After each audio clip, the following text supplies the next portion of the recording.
Hello guys, share ko sa inyo kung saan kami nagbagong taon. Ayan. So, drive namin itong camping car. Punta kami sa kabilang side kasi doon talaga ang maganda ang view.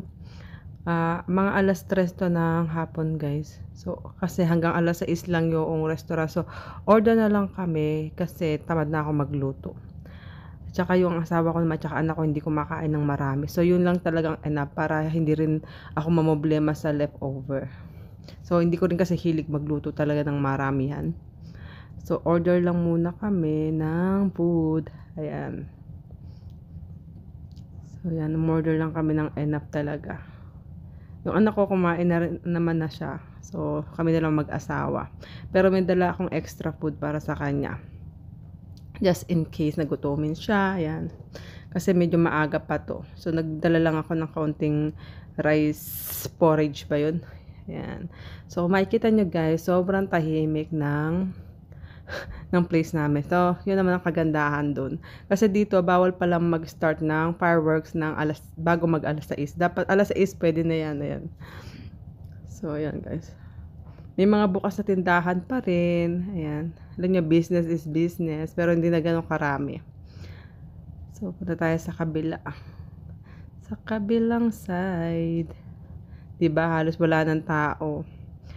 Yun ang kagandahan dito guys. So, sanayan lang din yan. Nakakamiss din yung maraming tao sa labas. Pero, nasanay na kami na ganito. So, 16:22 na pala to kasi nagpila pa kami ng water kanina.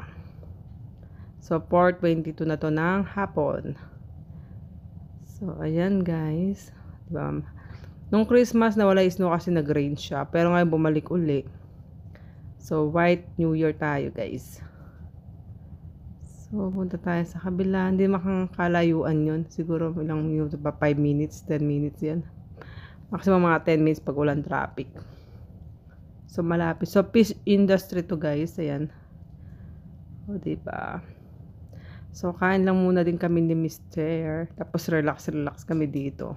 So, yan lang ako. Hindi na ako mag-order ng chips kasi baka hindi ko maubos yung burger.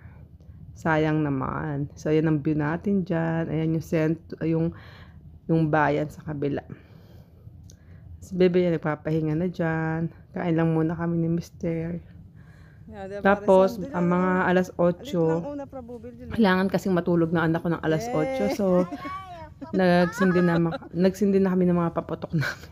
ng mga fireworks na dala namin.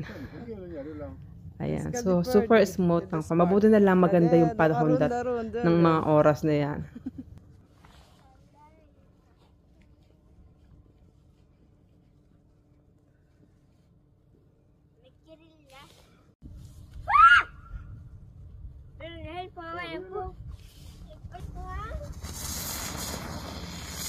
Diba, Rason, Julian?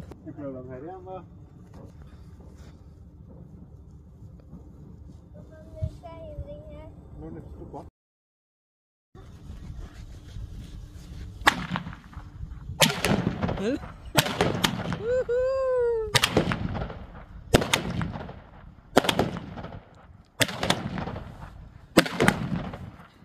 sa ito mama.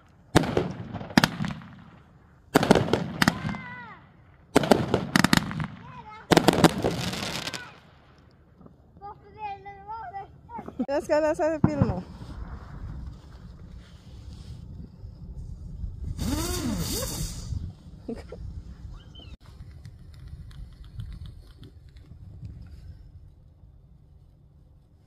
Masya